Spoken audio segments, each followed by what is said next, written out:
Hey, Jeff Garska here again, Reedsville Economic Development Director. We are rocking it in Reedsville here at this new machining lab. A little bit of background how this came together. There's a similar program in a county down east in Greene County that we found that we wanted to model after that was really transforming an entire region of workforce development and a pipeline of students and workforce training for their industries in that area. So we discovered that program. We pulled together our partners with the community college, with the school system, the county, others, to come together and say, we have a need. Obviously, this is only one piece of the puzzle, but we feel like it's an important one to get our young people interested in these types of careers. We all hear about the phasing out of a generation of manufacturing employees and plumbers and electricians. We need to backfill those jobs. These are good paying jobs. These are jobs where you can go to the community college with very little school debt. Scholarships are available. It doesn't take 4 years. You can come out with a certificate and go straight to work and have really good jobs. Our industries are hiring like crazy. They're struggling to find people because, you know, we don't have a lot of people interested in doing this. So this is a critical piece to our workforce development. So the way it came together is the city sort of took the lead on this, and we brought in, again, all of our other partners. Golden Leaf had funded the program in Greene County, and we said, hey, they've done it before. Let's ask and see if they would fund this program. And really, they were interested, that they had two major questions for us. One was, do we have enough students who'd be interested in taking this program? And two, what's the demand from our industry side about hiring these individuals? Do we have enough demand for these kind of jobs? And the answer to both those questions, after we did a little more digging, was an overwhelming yes. And fortunately for us, the Golden Leaf agreed with our findings, and we were fortunate to have them supply a good bit of the funding. The school system put in about $250,000 into the project from their budget, so it was a true financial partnership as well as a emotional partnership and a business partnership. So we couldn't be happier about this program. It is going to be one of the things that transforms this community, this county, this region. And one of the things I look at when I'm marketing for economic development is what makes your community unique. What do we have that not a lot of people within a radius, within several counties or even within several states, what do we have that nobody else has? And this is one of the things that we have that nobody else can claim they have. So this is very unique. We're excited about the students who are starting the program. We're excited about one day hopefully being able to get everybody back to campus 5 days a week, get this thing rolling. But I can tell you the creativity between the community college, between the school system, jumping right in to say, hey, how can we adapt this program during a pandemic to continue the momentum, to keep it going? A lot of distance learning can be done with some of the safety in the workplace and blueprint reading and those things that you don't have to be here for, but it's critical for our students to be here, to work on these machines. That's why they're here. That's why we did this program. So we couldn't be happier about it. We're going to continue to rock it in Reedsville. These students are rocking it, and it's been a team effort, and we love it. All right, I'm here with Dr. Ken Scott, who's the Director of Career and Technical Education with the Rockingham County Schools. Was a huge partner in this deal, was really the lead person on the application with Golden Leaf. And just tell us a little bit about the process from your standpoint and how we got students interested. Golden Leaf asked two important questions we had to answer. One was, do we have enough students interested in taking this program? And two, what's the demand from our industry in filling these positions? Because that's what we had to prove.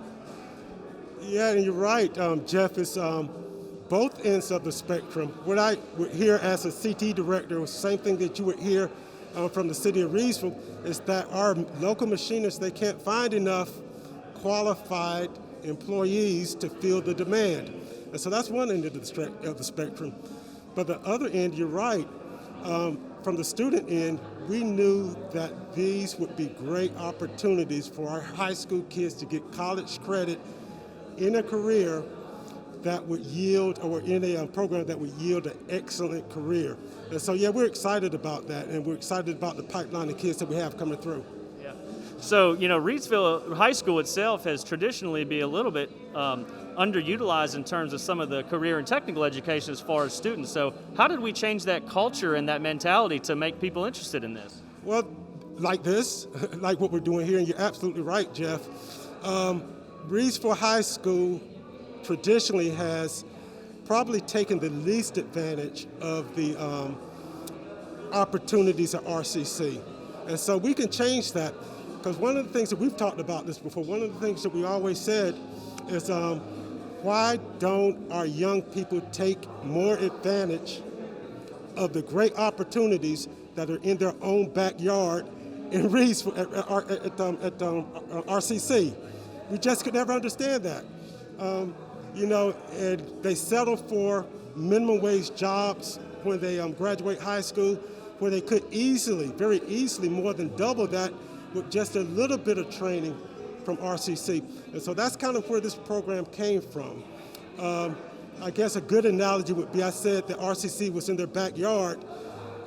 You can kind of imagine with this program, we've taken it out of their backyard and placed it right in their kitchen. So how do we get kids excited and interested? They have to pass by this program. They will see this program as freshmen. They will see it as juniors. There are people that go through the program will talk about it. And so it's right there in their own house now, not just in the backyard, but now they can't miss it. So it's an opportunity that they can see rather than an opportunity that's 12 miles down the road.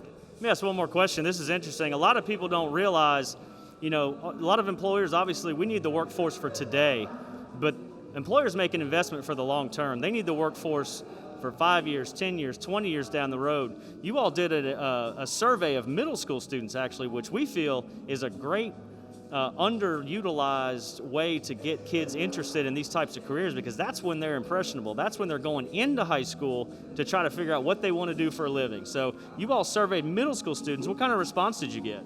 Of course, we surveyed all middle school kids, and don't quote me on this, but I think it was about 8% of the young people that we surveyed tended to gravitate towards advanced manufacturing and the kind of engineering type fields. And on the onset, you think, okay, that 8% doesn't sound like a whole lot, but when you think about all the sectors of the economy, that ranks up there pretty highly as probably the fourth or fifth one as far as ranking.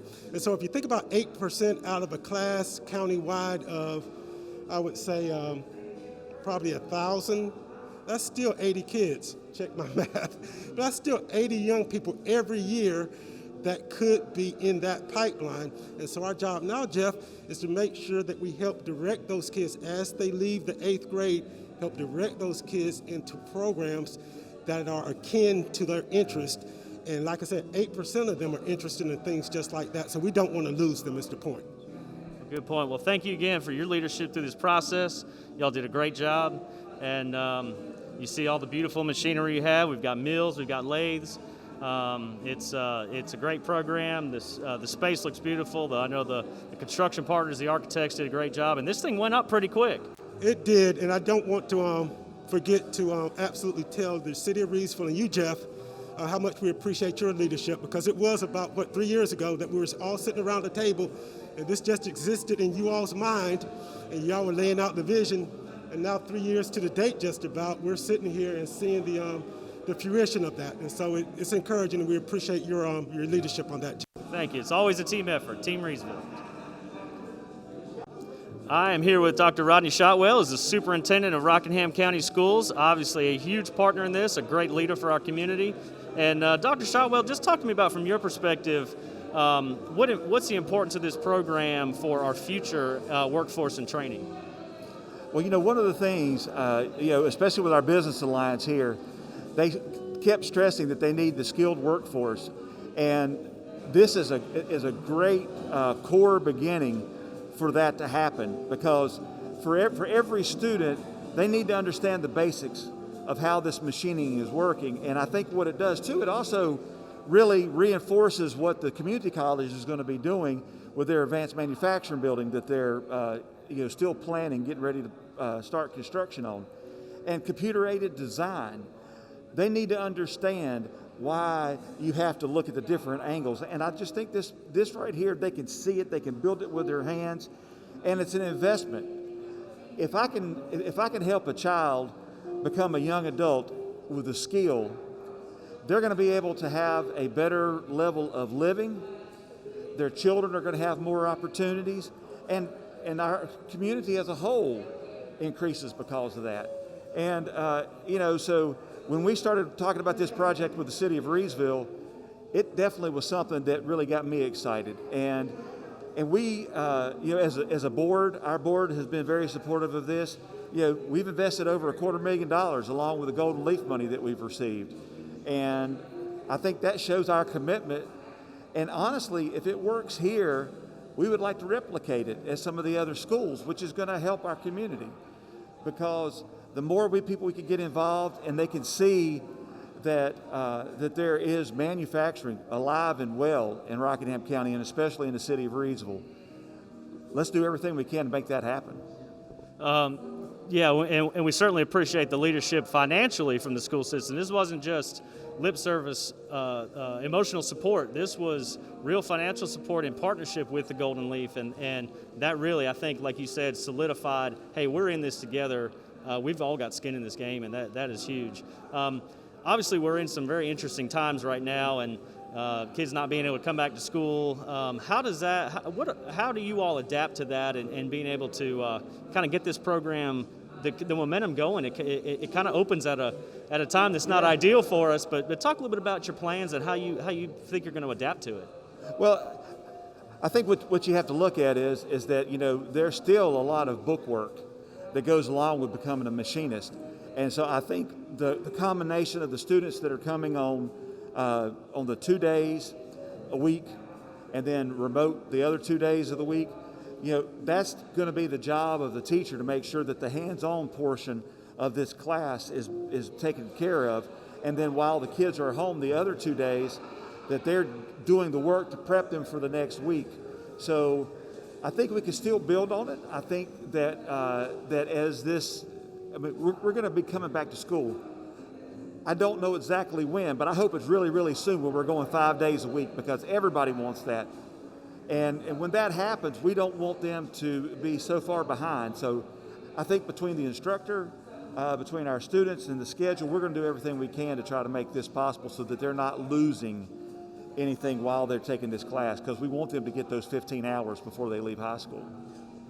Very innovative. We've had a lot of our companies, obviously the school system and college, everybody's had to adapt to this situation, and this is another great example of how we get creative and we just make things work. So again, Dr. Rodney Shotwell, Superintendent of Rockingham County Schools, thank you for your time. Thanks, Jeff. Appreciate it. Have a great one.